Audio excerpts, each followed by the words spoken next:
appreciate everybody coming this morning. Beautiful day out there. And as Pat said, this is a shout out to the foundation. The CI Foundation was really a brainchild of Mike Peterson and others on the board. And right from the outset, one day the idea came through, I jumped on board. We do a lot of great stuff in the community, from outreach programs to free screening, our association with the university with the resident programs, and we do a lot of good work. Most of you, I think, have volunteered off and on through the years, and I've been there many times. My kids have been there many times, so this is a great shout out to the foundation.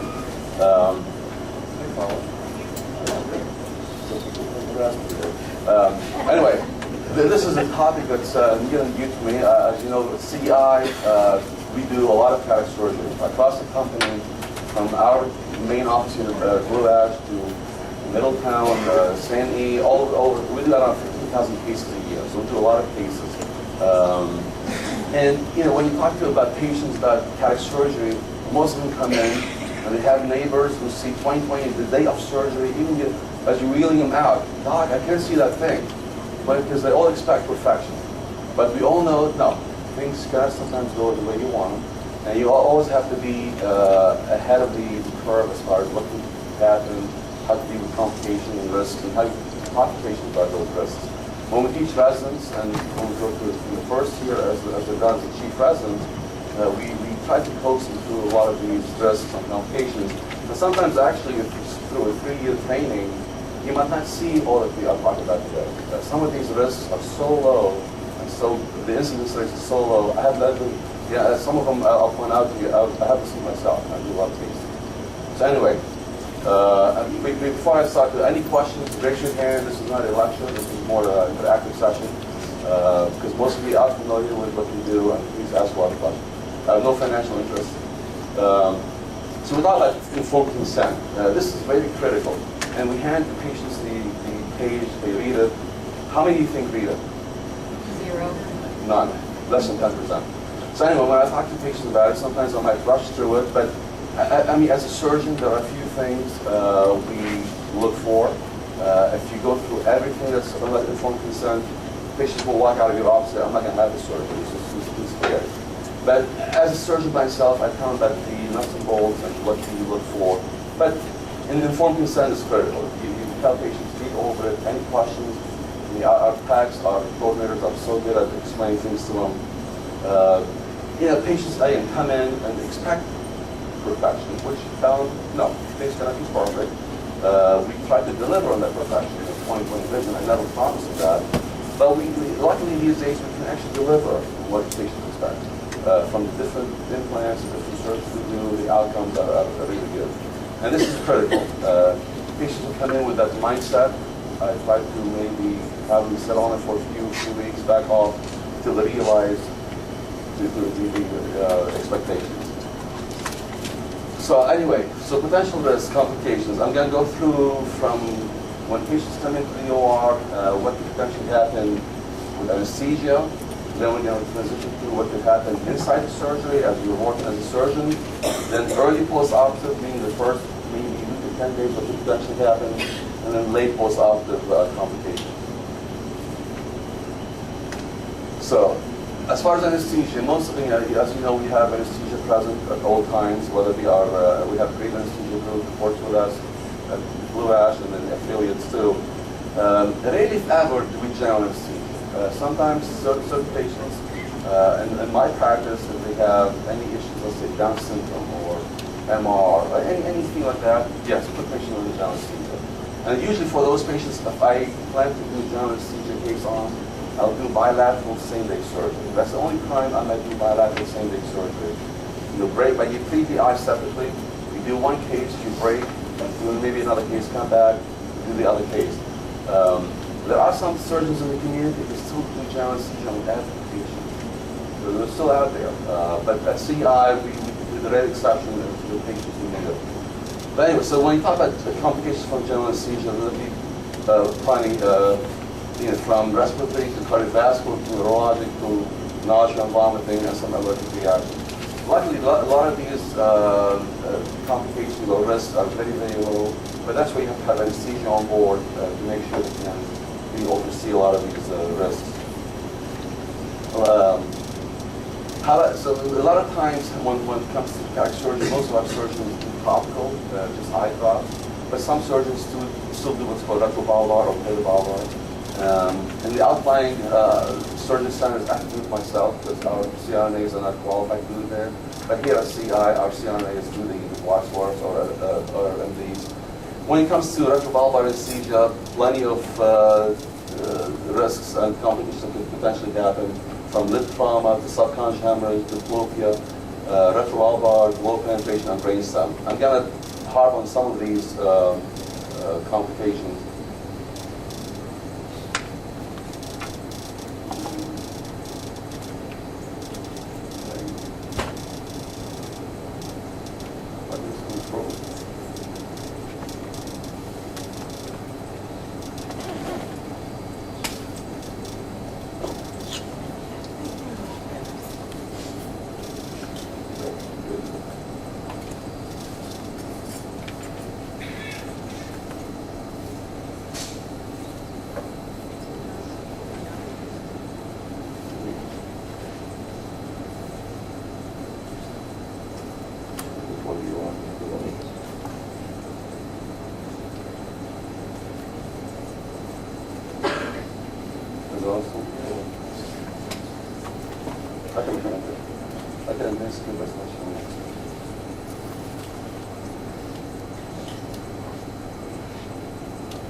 Good.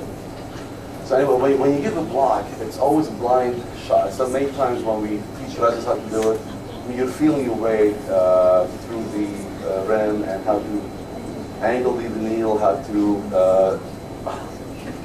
okay. Where's the one we need them? So you might have to thank yourself here.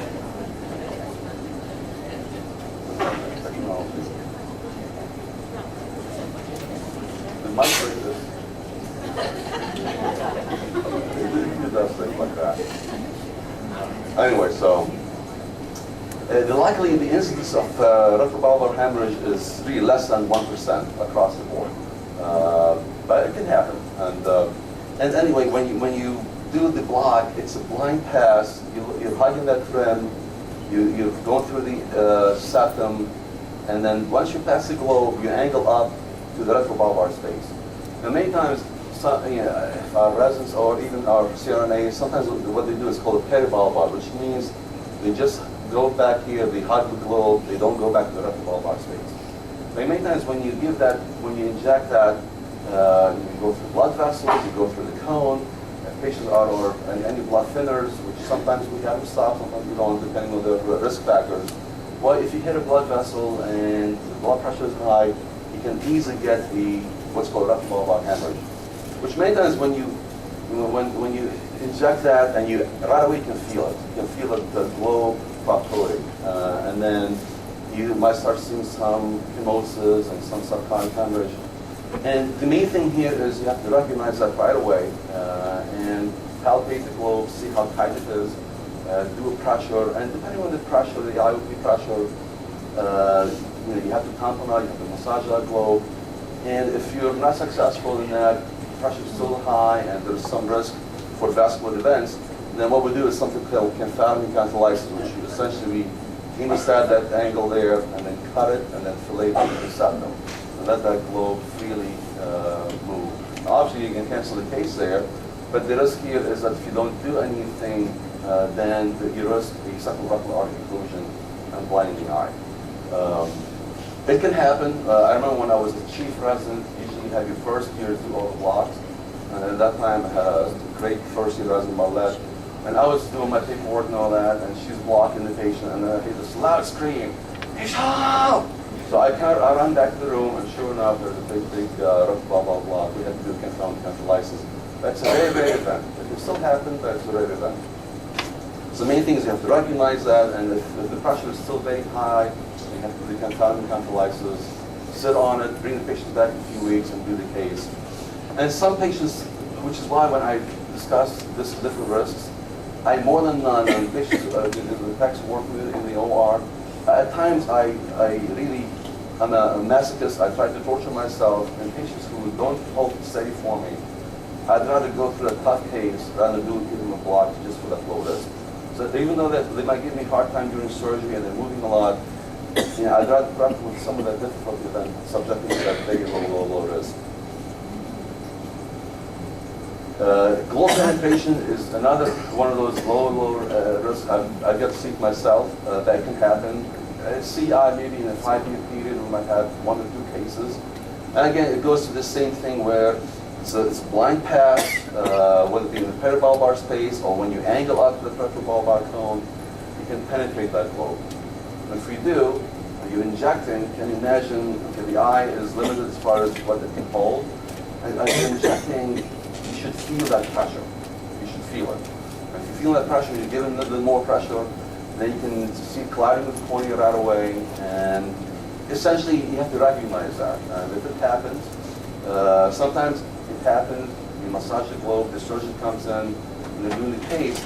But when you're looking through the microscope, you see this blunted reflex. You don't see a nice red reflex. You see this whitish, reddish reflex. And sure enough, if you look with your indirect, and you see a lot of blood in the back of the eye, and then you know that the globe was penetrated. Obviously, it's blinding. I mean, if you give a lot of retrobulbar medication to the globe and you pressurize it, you can potentially lose the eye because of that. So you have to recognize that as you're injecting, that palpable feel. There is a feel to the needle as you're penetrating a different tissue where you are in that scheme of things. Brainstem anesthesia is another one of those rare incidences. It can happen though too, and it goes in the same vein as that when you are given the block and you enter the septum, you angle up to that retrobulbar space where there's the optic nerve. Well, the optic nerve is part of the brain.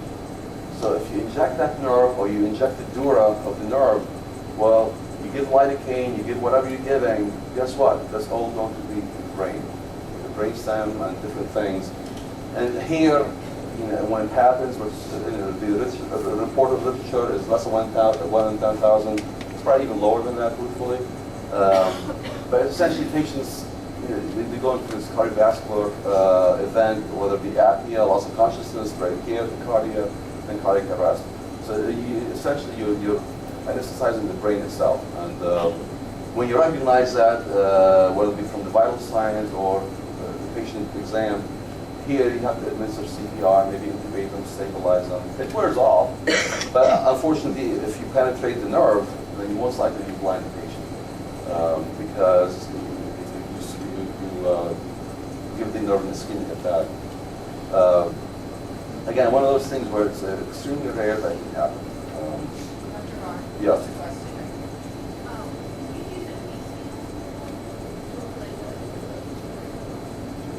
Yeah, this scan would only give you the contour of the globe, but does not give you like a tomographic image of the retrobulbar space, which we don't do. It's really all done by feel and experience.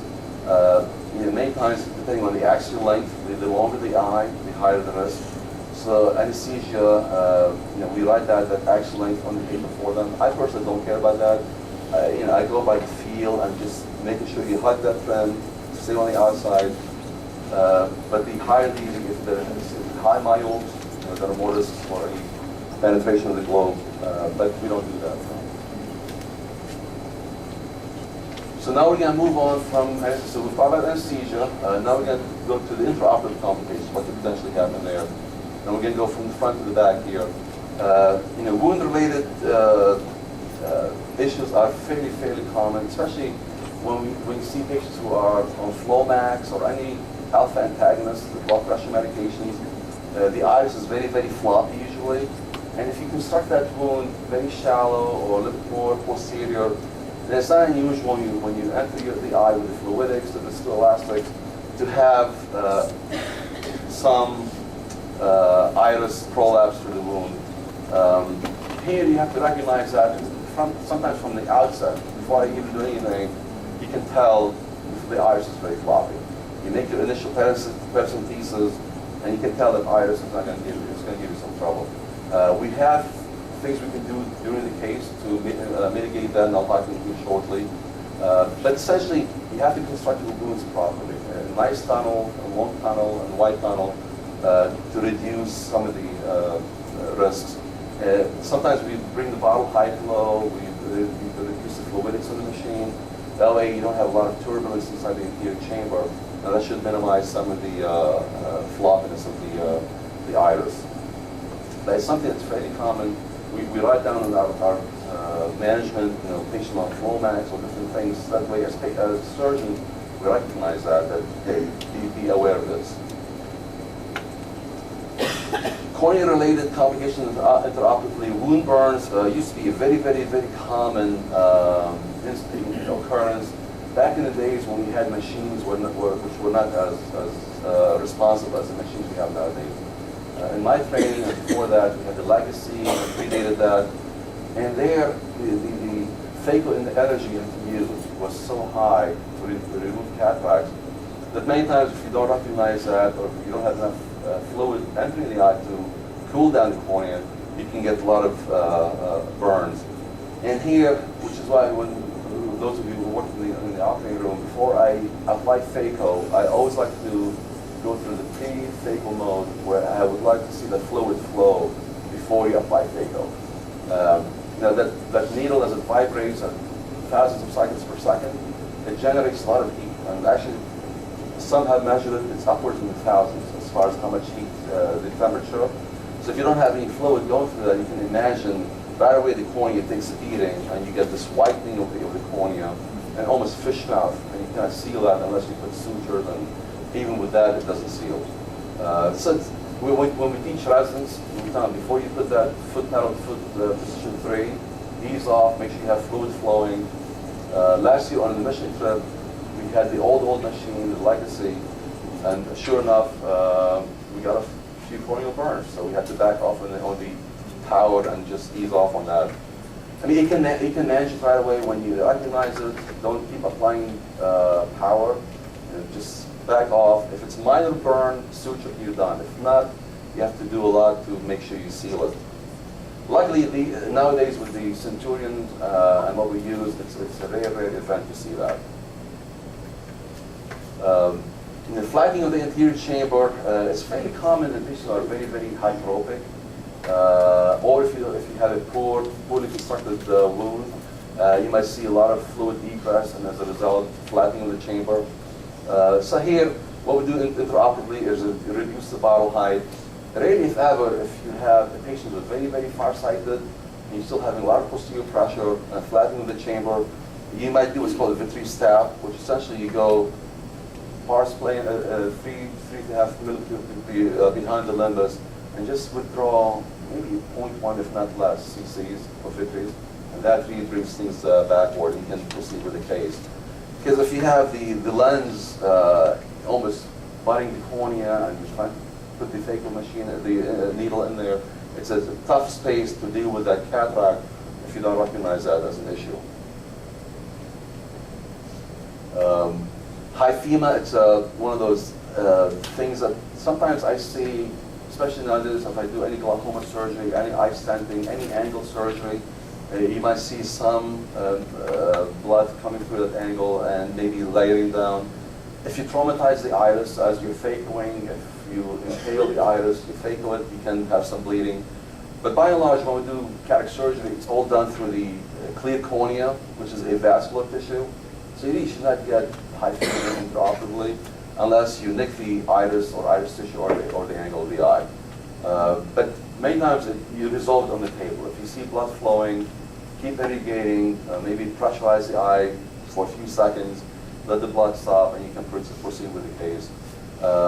I've seen it sometimes after eye stents, next day when patients come in, because the eye stent is placed in the angle of the eye, in the vascular system of the eye.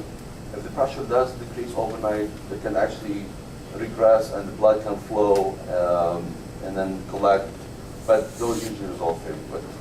So it's one of those things, when TAP is intraoperatively, you just go through the case as you wash the blood. This floppy eye syndrome, which goes, as I initially talked about with the wound construction, it's fairly common with Flomax or any of the alpha blockers. And it can be tough to deal with, especially when the pupil is misbehaving and the iris is misbehaving. Many times if we recognize that, if it's a small pupil, and right away we anticipate and maybe call for a Malyugin ring, which is here you see it inserted. So that stabilizes, gives you a nice aperture, stabilizes the iris. Some surgeons still maybe use iris hooks. The disadvantage of the iris hooks, you have to make 4 incisions and put one in each quadrant. The Malyugin ring is great design, goes through the main incision, easy to put in, easy to remove. Some of you have heard of Omidria, which is a medication we put in the bottle that has phenylephrine and ketorolac, and that keeps that iris out throughout the case. But essentially here is recognizing that. So I put on my rocking slip Flomax or anything that gives me that recognition, and our techs are great in recognizing that. If the pupil is small, maybe call for a what we call episugarcane or Siona mix, which has the epinephrine in it. So it's mainly recognizing that. When removing the Malyugin ring, is it common for iris tears? How do you? Usually you should not. My technique, what I do is I go with a laser, I remove this inner eyelid and this one here, and I just pull it. As I'm pulling, I'm not looking at my laser, I'm looking at what's behind it and making sure you don't snare the iris as you're coming out. Some actually use the actual aperture that comes with the ring, which is also essentially should be easy to remove. But when we teach residency, yes, we tell as you're pulling, make sure you don't snare that subincisional iris on your way out, because if you can easily prolapse that. That's your question. So again, this is more recognition of that potential risk and making sure you recognize that and deal with it improperly. Unfortunately, sometimes if that iris is traumatized too much here, you can get an iris defect temporarily, which can give patients a lot of glare issues. And if you have a big defect subincisionally, you have to suture that in the case. But you try to avoid that if you can. So now we're going to move to lens-related. And this is one of those complications which, when you get it as a surgeon, your sphincter tightens. You just don't want to have that, which is a dropped nucleus. Yeah. And essentially when it happens, you violated the capsule. So when you do the case, you make your incision, you do the nice fractures, you dissect, and you're phacoing along. Well, don't violate that capsular support system.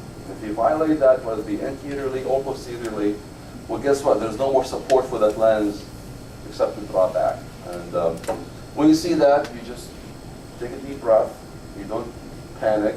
When we teach residents, you don't say, uh-oh, or shit. You just, before you come out of your second instrument here, you keep your handpiece in the eye, you inject visco to tamponade and the vitreous prolapse, and even if the lens drops all the way back, don't panic still. You finish the case, you do a vitrectomy, put a lens in, and then send the patient to retina. They can deal with it through the pars plana incision.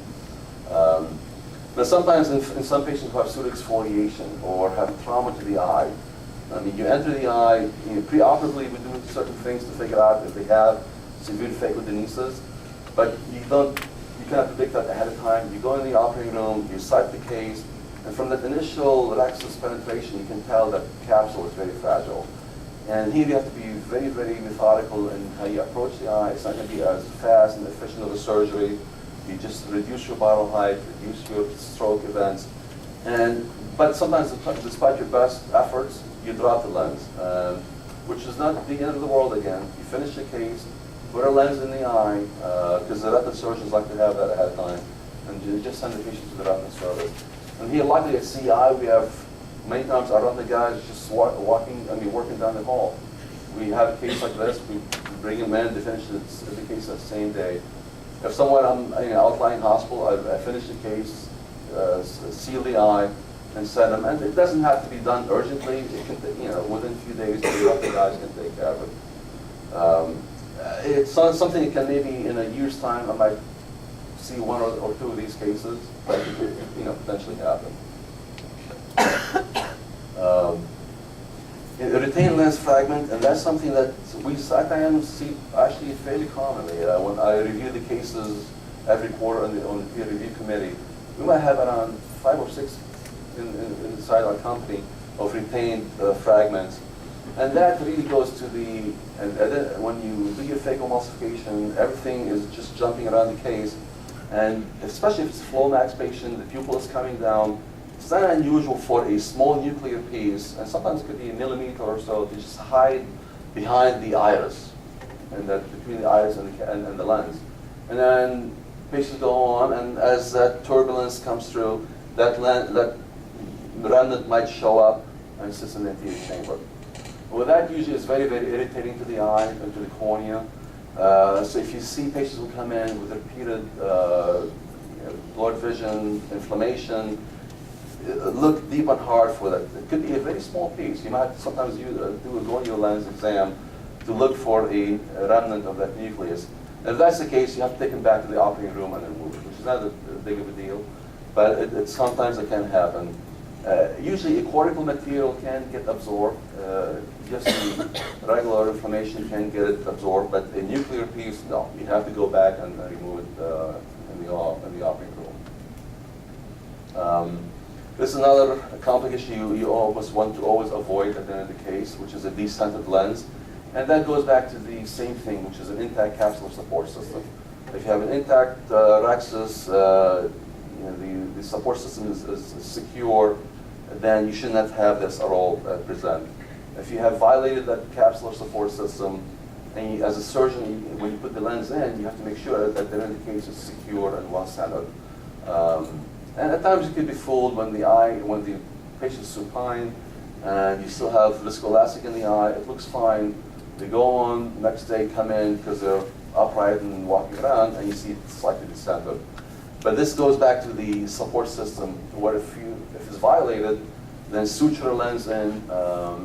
We rarely, if ever, put anterior chamber lenses in, but depending on the circumstance, put an ACIOL in rather than leave the lens decentered, because then you have to take the patient back to the operating room, suture it or exchange it. So essentially something you want to avoid. Now sometimes we do see late onset decentration. You guys have seen that, especially in patients with pseudoexfoliation. Through the years, the support system weakens, and then it's not unusual for the patients to present with acute loss of vision or visual issues, and you look, and sure enough, that lens is fully decentered or subluxed. And sometimes you can actually see the whole complex just drop back all the way to the back. They're essentially now aphakic. So there you have to go and fish the lens out and suture a new lens in.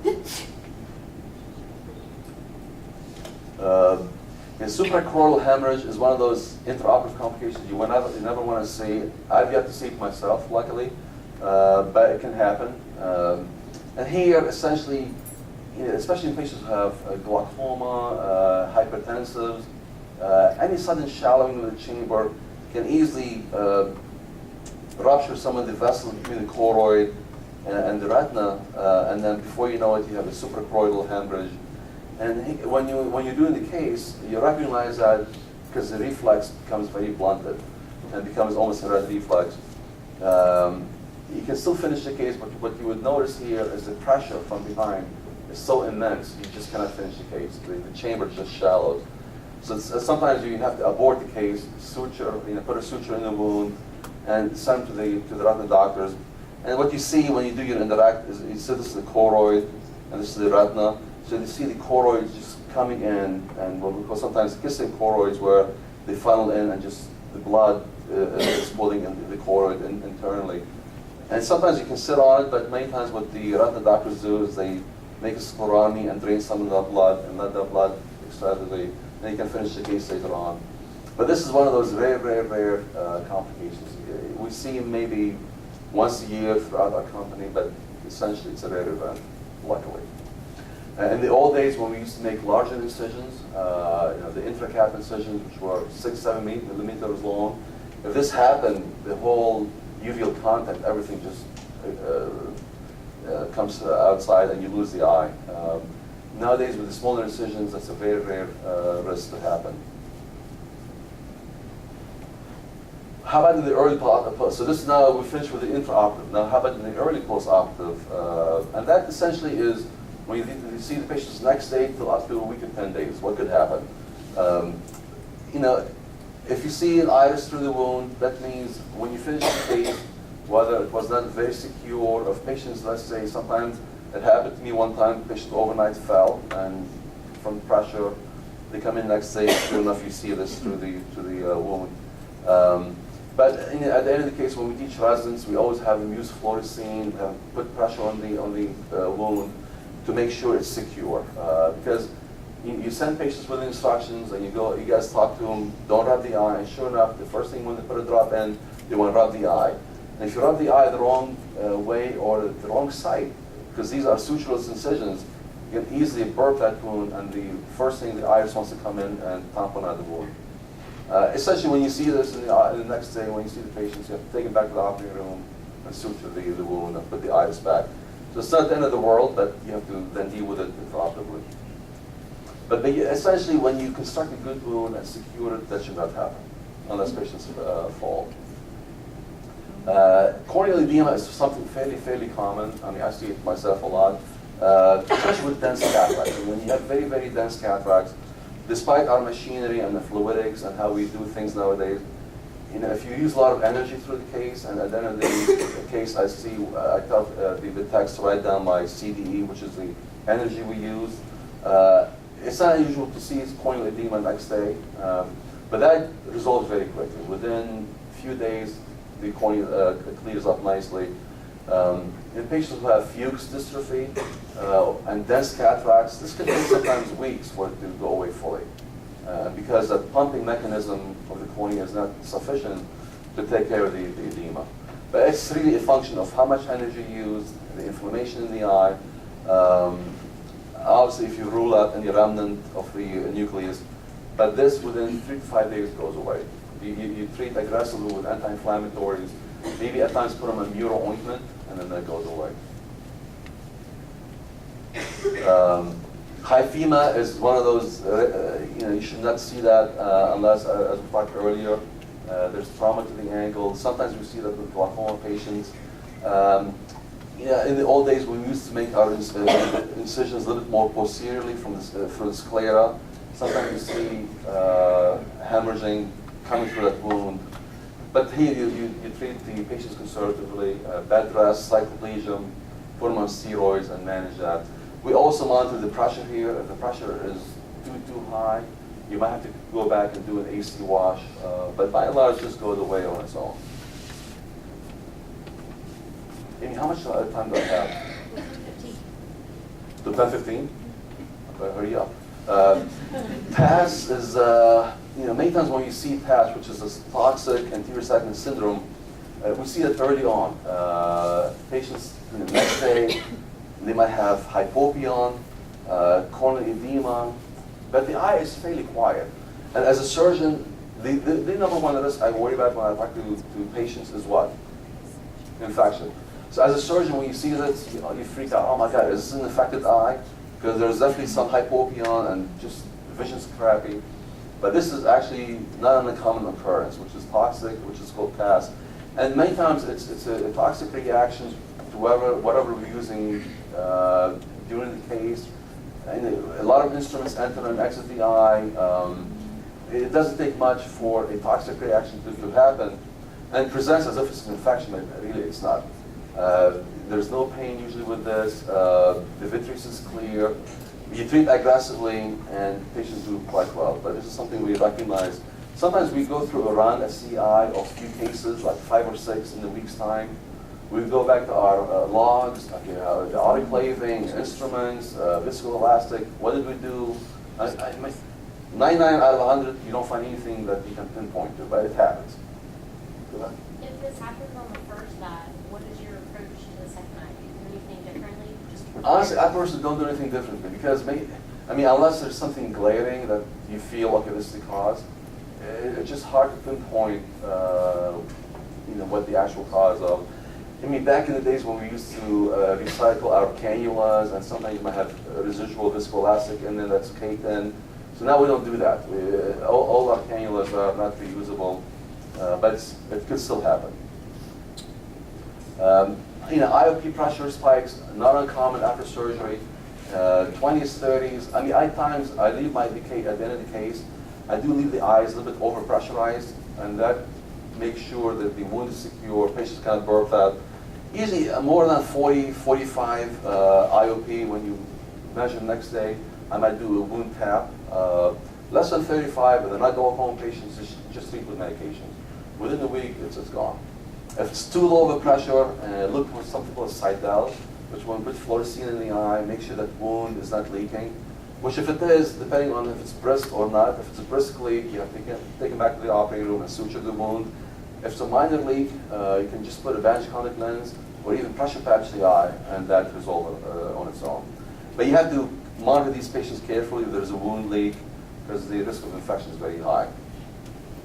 Decentered dislocated lens, again, in the early post-operative period should be non-existent. If you finish the case correctly and the lens is secure, you should not see this next day. Now, at times you might see a pupillary capture of the optic iris edge.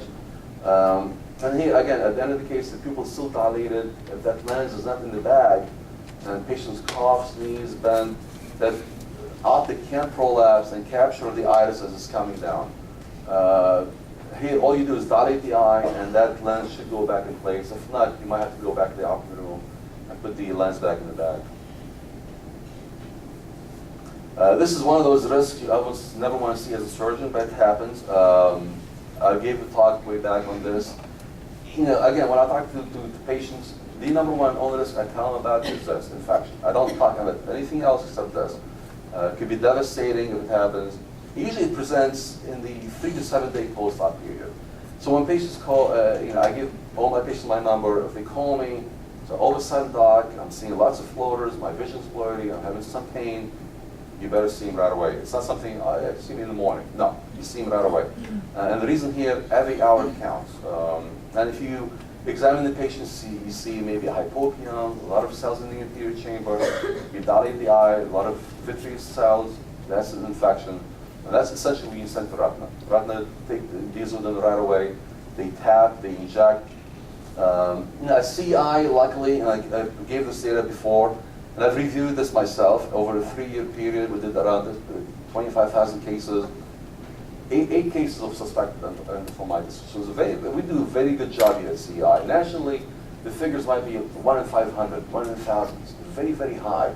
Here we do a great job. Credit to our techs and surgeons. Out of these 8 cases, only 4 were culture positive. So not everybody, some of them might have settled endophthalmitis. Only 4 of these cases were culture positive, and luckily all of them did very well. But here, you have to recognize it's an infected eye, deal with it effectively, and patients do quite well, unless it's a very, very virulent bug. And many times when you look at the bugs, a lot of it's around the skin, what the patients have. It's not what you introduce to the eye, it's actually what the patients have around their skin. Which is why we prep and drape the eye, tell the patients don't touch the eye. So make sure when we see patients who have a lot of crusting on the eyelid, poor hygiene, treat that ahead of time. Antibiotic ointment at night, aggressively scrub that lid. Because that's the number one source for the bug is from the patient's own flora, and that's what we introduce to the eye. Now obviously we all use the antibiotics post-operatively. I like to do a lot of what's called droplets, which is to inject the antibiotic inside the eye at the end of the case. That way patients don't have to handle the eye, the antibiotic's right there. So anyway, that's something we can do. So not to belabor the point, but good prepping of the eye with the iodine, betadine, that's been the only thing that's been shown to have a positive effect. Everything else we do is conjecture. There hasn't been any studies to show when we use antibiotic pre or post-op makes a difference, but we do it because that's the standard of care. But a good prep, betadine, meticulous draping, this tight wound closure is critical. High dose antibiotics post-operatively. So this is all for infection, which you never want to see. Now we're going to finish with late post-operative complications. Cornea is something that potentially can fail after through the years as you monitor patients. Back in the days when we did a lot of anterior chamber implants, that was a very, very common occurrence. And the reason for that is that anterior chamber lens was close to the corneal endothelium. You lose some of these cells, and patients present with what's called bullous keratopathy, which is just chronic corneal edema. And unfortunately here, you have to explant the lens and sometimes do a corneal transplant. That's something rare, if anything, that can happen nowadays, but the patients who have fuchs dystrophy, depending on how much damage they've had, that can still potentially be the case, and you send them for corneal transplants with the EKs or DKs. But it's something that can happen potentially in the late post-operative course. And here we're talking about months or years after cataract surgery, so not in the acute stage. Elevated eye pressure can happen sometimes weeks after surgery, whether it be from the steroids we use. Again, I do a lot of the dropless injections which have the steroids in them. I've seen a few patients who at the 4-6 week visit, they still have pressures in their 30s. So here you have to treat them aggressively, make sure you reduce the risk of developing any glaucoma. If you have too low of a pressure, and here we're talking about hypotony, less than 10, then you think of a cyclodialysis cleft, maybe a low-grade wound leak, which you should be able to recognize. An RD is something that can also be potentially the case. So you should not have a hypotenuse eye in the 4 to 6 week post-op unless there's something wrong. But the steroid response, persistent inflammation, is actually something we see frequently. And most patients treat them well, they do fine. If they have persistent pressure spikes, then you put them on glaucoma drops for a long period. Uveitis, glaucoma, hyphema syndrome, which is called eye syndrome. That's something that can potentially, again, back in the days when we used ACIOLs, or if you have a lens that is not properly seated in the posterior chamber.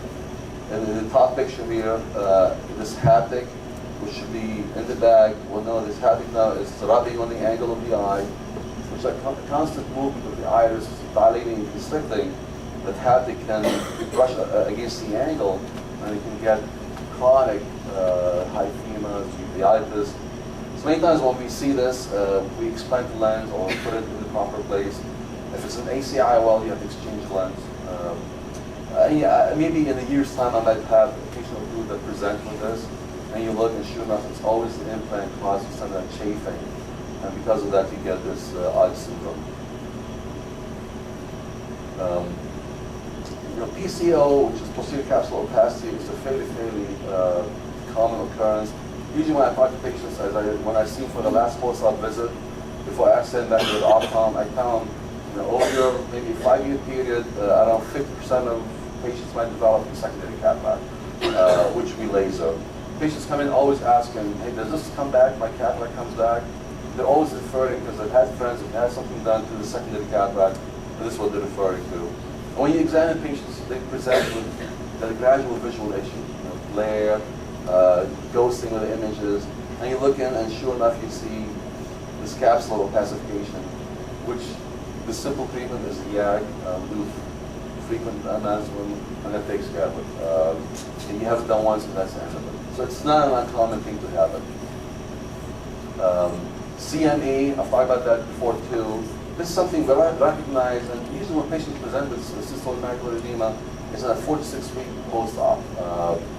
And whether it be they're diabetic, if you have any complications during the case, vitrectomy, any iris issues, you can get excessive inflammation. As a result, you get this CME.